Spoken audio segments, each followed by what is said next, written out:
नमस्कार दोस्तों, आज अपन जलवायु परिवर्तन क्लाइमेट चेंज के बारे में बात करते हैं कि भाई जलवायु परिवर्तन क्या हो रहा है। जलवायु क्या होती है? एक तो होता है मौसम। मौसम होता है बहुत कम समय के लिए बदलता रहता है। और जलवायु की बात करें तो जलवायु दीर्घकालिक होती है। दीर्घकाल में किसी क्षेत्र की जलवायु जैसे उष्ण कटिबंधीय है या शीतोष्ण कटिबंधीय है, ये फिक्स होती है कई सौ वर्षों के बाद में। तो जलवायु में जो परिवर्तन हो रहा है, वहां की जो परिस्थितियां है, कंडीशन एनवायरमेंट है, इसमें जो परिवर्तन हो रहा है उसको जलवायु परिवर्तन के नाम से अपन इंगित करते हैं। जलवायु परिवर्तन क्या होता है? मौसम के दीर्घकालिक प्रारूप में बदलाव ही जलवायु परिवर्तन है। जलवायु परिवर्तन किसी एक विशेष दिन में होने वाला परिवर्तन नहीं है, जबकि लंबे समय के दौरान होने वाला स्थायी परिवर्तन है। और पिछले 100 वर्षों के दौरान जलवायु परिवर्तन से है। जलवायु परिवर्तन का अर्थ जो मानवीय गतिविधियों के कारण मुख्यतः होता है। अब इसमें क्या होता है, हरित गृह प्रभाव क्या होता है कि जब सूर्य से आने वाली जो इसमें क्या होता है कि सूर्य से आने वाली कम तरंग दैर्ध्य की जो किरणें हैं वो तो वायुमंडल में प्रवेश कर जाती है, लेकिन वायुमंडल में जो CO2 और बाकी गैसें हैं, जलवाष्प ये हैं, इनके कारण अधिक तरंग दैर्ध्य वाली जो गैस है वो बाहर नहीं निकल पाती। अधिक जिसका लेमड़ा अर्थात तरंग दैर्ध्य वेवलेंथ अधिक होगी, उसकी आवर्ती या एनर्जी कम होगी, वो बाहर नहीं निकल पाती और वो अंदर ही अंदर रहकर पृथ्वी का जो निचला टेम्परेचर है, सतह का टेम्परेचर है, वो बढ़ाती जाती है। इस प्रकार पृथ्वी का टेम्परेचर बढ़ता जाता है। लेकिन कुछ कुछ टेम्परेचर तो जीवों के लिए अच्छा है, हरित गृह प्रभाव कुछ तक तो अच्छा है, लेकिन बहुत ज्यादा टेम्परेचर बढ़ जाए ना, फिर वो नुकसान करने लग जाता है। इसके बारे में अपन देखते हैं। हरित गृह प्रभाव एक प्राकृतिक रूप से होने वाली घटना है जो पृथ्वी के निचले सतह अर्थात वायुमंडल के टेम्परेचर को गर्म बनाए रखती है। इसी कारण जीवों को जीवित रहने के लिए उपयुक्त तापमान प्राप्त होता है। वायुमंडल में उपस्थित CO2 व अन्य गैस जलवाष्प का एक आवरण होता है अपनी सतह के ऊपर, और इसी को वायुमंडल बोलते हैं। जो सूर्य से आने वाली कम वेवलेंथ अर्थात अधिक एनर्जी वाली किरणों को अवशोषित तो कर लेती है, मतलब उसको वायुमंडल में प्रवेश तो करने देती है, परंतु पृथ्वी से वापस निकलने वाली अधिक तरंग दैर्ध्य वाली ऊष्मीय पार्थिव व अवरक्त इंफ्रारेड विकिरणों को बाहर नहीं जाने देती, और ये विकिरणें अंदर ही अंदर रहकर टेम्परेचर बढ़ाती रहती है, जिसके कारण निचले वायुमंडल का टेम्परेचर पृथ्वी के तापमान में वृद्धि हो जाता है, और इसे ही हरित गृह प्रभाव अपन कहते हैं। हरित गृह प्रभाव एक प्राकृतिक घटना है जिसके कारण पृथ्वी का औसत टेम्परेचर 15 डिग्री तक बना रहता है, लेकिन ये इससे भी ज्यादा हो तो फिर नुकसानदायक है।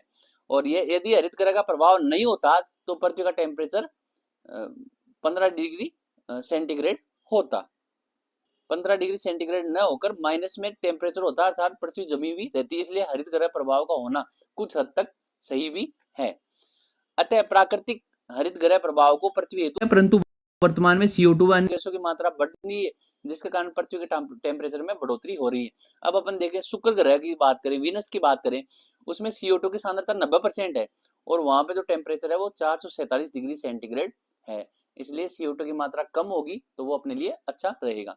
तो ये जलवायु परिवर्तन के बारे में था। अब अपन ग्लोबल वार्मिंग की बात करें कि भाई पृथ्वी का जो सतह का टेम्परेचर है वो बढ़ रहा है, उष्मीकरण इसको बोलते हैं, तो वो क्यों हो रहा है? पृथ्वी की सतह के नजदीक क्षोभ मंडल के निचले भाग में अर्थात जो अपना वायुमंडल है उसमें औसत तापमान में लगातार वृद्धि हो रही है, जिसके कारण वैश्विक जलवायु प्रारूप में बदलाव आ रहा है और जैव विविधता की हानि हो रही है। इसे ग्लोबल वार्मिंग कहते हैं। ग्लोबल वार्मिंग विभिन्न कारणों से होती है जो प्राकृतिक व मानव जनित दोनों हो सकते हैं। अब प्राकृतिक गैसें जलवाष्प है, CO2 है जो पेड़ों द्वारा उत्सर्जित हो रही है, मीथेन है, CH4 है, O3 है, ओजोन है, प्राकृतिक ओजोन जो क्षोभ मंडल में पाई जाती है। और मानव जनित गैसें CO2 है जो कोयला और अब पेट्रोल डीजल जो जलता है उससे हो रही है, मीथेन है, N2O है, और फ्लोरीन युक्त गैसें जो अपन रेफ्रिजरेटर ये सब काम में लेते थे इससे होती थी। क्लोरोफ्लोरोकार्बन, एक परफ्लोरोकार्बन और एक सल्फर हेक्सा फ्लोराइड कार्बन, ये सब फ्लोरीन युक्त गैसें हैं। इन सब के कारण ग्लोबल वार्मिंग हो रही है। अन्य ग्रीन हाउस गैसें कौन कौन सी है? क्लोरोफ्लोरोकार्बन और हाइड्रोफ्लोरोकार्बन। हाइड्रोफ्लोरोकार्बन में दो है, ब्लैक कार्बन और ब्राउन कार्बन। सबसे ज्यादा कार्बन CO2 उत्सर्जन करने वाले देश है चाइना, और भारत का स्थान इसमें चौथे नंबर पर है। और ग्रीन हाउस गैसों का निवास ये अपने लिए इंपॉर्टेंट नहीं है। जलवायु ये सबसे इंपॉर्टेंट है भाई, इसमें ध्यान लगाकर आप देखना।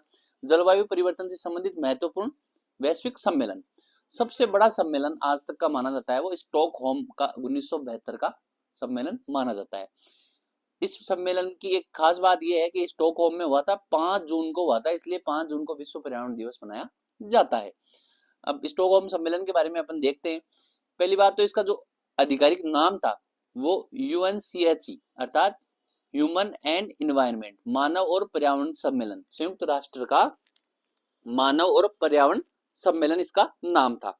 और इसकी के आधार पर इसी पर्यावरण सम्मेलन हेतु UNEP United Nation environment programme, संयुक्त राष्ट्रीय पर्यावरण कार्यक्रम की स्थापना, यूएनईपी की स्थापना इसी के तहत की गई नैरोबी और केन्या में। नैरोबी केन्या की राजधानी है, वहां पे यूएनईपी की स्थापना की गई, जो पर्यावरण संरक्षण व सतत विकास के लिए उत्तरदायी एक संस्थान है। और स्टॉकहोम सम्मेलन पर्यावरण संरक्षण के लिए हुआ, सबसे पहला सम्मेलन था मुख्यतः, तो इसे पर्यावरण संरक्षण का मैग्ना कार्टा कहा जाता है। फिर बात करें, सम्मेलन 5 जून को आरंभ हुआ, इसलिए 5 जून को विश्व पर्यावरण दिवस मनाया जाता है। और तत्कालीन उस समय 1971 में और 72 में जो प्रधानमंत्री थी वो इंदिरा गांधी थी। भारत से इंदिरा गांधी ने इस स्टॉकहोम सम्मेलन में भाग लिया। तो स्टॉकहोम सम्मेलन का एक तो आधिकारिक नाम ह्यूमन एंड इन्वायरमेंट है, United Nation human and environment, मानव पर्यावरण सम्मेलन। अब इसके बाद में एक सम्मेलन हुआ 1992 में, रियो सम्मेलन। क्या नाम हुआ? रियो सम्मेलन। जैसे उसका ऊपर वाले का आधिकारिक नाम था ह्यूमन एंड इन्वायरमेंट सम्मेलन, और रियो सम्मेलन का नाम था पर्यावरण एवं विकास, environment and development, environment and development, संयुक्त राष्ट्र का पर्यावरण एवं विकास सम्मेलन। अब इसमें खूब सारी चीजें निकल कर आई। 1992 में सम्मेलन हुआ, इसमें 172 देशों ने भाग लिया, पृथ्वी का सिद्धांत दिया। इसमें ये कहा गया कि सभी देशों की राजनीतिक सीमाएं अलग अलग है, लेकिन पर्यावरण की कोई सीमा नहीं है। पूरी पृथ्वी में पर्यावरण सभी देशों के लिए समान है, उसको सुरक्षित रखना सभी देशों की भागीदारी है।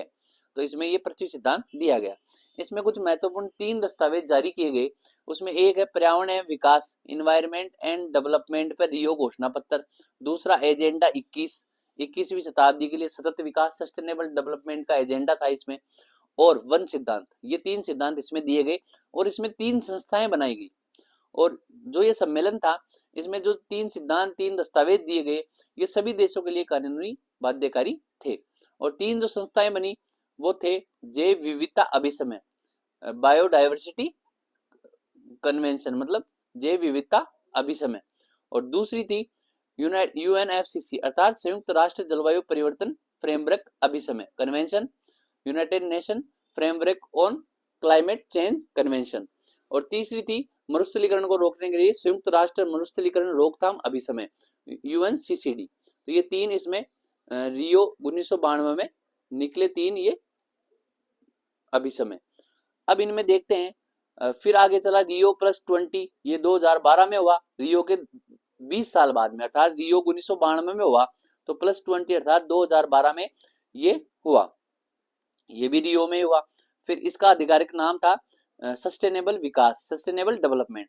तो आपको पता है स्टॉकहोम का आधिकारिक नाम था ह्यूमन इन्वायरमेंट, फिर रियो का नाम था इन्वायरमेंट एंड डेवलपमेंट, और फिर रियो +20 का नाम था सस्टेनेबल डेवलपमेंट। ये इनके आधिकारिक नाम थे। अब जो रियो 92 में पड़ा, उसमें हमने को बताया 3 कन्वेंशन, 3 अभिसमय हुए थे, उनके बारे में अपन थोड़ा थोड़ा देखते हैं। एक हुआ यूएनएफसीसी निकल के आया, उसमें एक संस्था, ये क्लाइमेट चेंज के लिए आया। एक हुआ यूएनसीसीडी, ये मरुस्थलीकरण को रोकने के लिए आया। एक है सीबीडी, ये जैव विविधता को बचाने के लिए आया था। यूएनएफसीसी सबसे इंपॉर्टेंट है, उसकी स्थापना 1994 में बॉन जर्मनी में हुई। और इसकी जो कॉन्फ्रेंस ऑफ पार्टी है कोप, वो हर साल आयोजित की जाती है। पहली अपन देखते हैं कि बॉन बर्लिन जर्मनी में हुई थी। और सबसे लेटेस्ट आपको याद करना है जो 2024 में बाकू अजरबैजान कोप 29 हुई थी। फिर अपन बात करें यूएनसीसीडी, जो कॉम्बाट डेजर्टिफिकेशन अर्थात मरुस्थलीकरण रोकने के लिए है। इसका सम्मेलन हर 2 वर्ष बाद में होता है। इसका हेडक्वार्टर बॉन जर्मनी में है। और इसका जो लेटेस्ट हुआ कोप 16, ये सऊदी अरब, तो मरुस्थलीकरण रोकने के लिए कोप 16 सऊदी अरब रियाद में हुआ था। आपको ये दोनों याद रखने हैं। यूएनएफसीसी तो लेटेस्ट हुआ अपना बाकू अजरबैजान में, और यूएनसीसीडी जो हुआ मरुस्थलीकरण रोकने के लिए रियाद सऊदी अरब में। फिर अपन बात करें यूएनसीबीडी अर्थात बायोडायवर्सिटी के लिए, इसकी स्थापना 1993 में हुई। इसका हेडक्वार्टर मॉन्ट्रियल कनाडा में है। इसके 2 भाग हुए, भाग फर्स्ट 2021 में कुनमिंग चीन में हुआ, भाग सेकंड मॉन्ट्रियल 2022 में हुआ। और फिर ये प्रावधान है कुछ, कोप 21 अपने को इसमें याद रखना है, जो पेरिस में हुआ 2015 में, पेरिस जलवायु समझौता। और इसमें सबसे इंपॉर्टेंट कोप 29 याद रखना है, 2024 में बाकू अजरबैजान में हुआ। जो मैंने बताया सीबीडी का कुनमिंग व मॉन्ट्रियल में हुआ था, ये CBD का कुनमिंग व मॉन्ट्रियल में जो भाग फर्स्ट व भाग सेकंड आया, इसमें एक बात कही गई कि इसके अनुसार 2030 तक पृथ्वी के 30% भाग को जैव विविधता हेतु आरक्षित किया जाएगा, अर्थात 2030 तक 30% भाग को, तो इसको 30/30 लक्ष्य कहा जाता है। फिर भारत में होने वाले कुछ कोप, तो UNFCCC का एक कोप हुआ था भारत में 2002 में, ये कोप 8 हुआ था नई दिल्ली में। फिर ये जैव विविधता पर एक सम्मेलन हुआ था भारत में, कोप 11, ये हुआ था अपना हैदराबाद में। और UNCCD ये डेजर्टिफिकेशन को रोकने के लिए भारत में, ये इंपॉर्टेंट है भाई, 2019 में हुआ था 14वां सम्मेलन, ये नई दिल्ली में हुआ। तो आपको ये याद रखना है। आज के लिए इतना ही, धन्यवाद।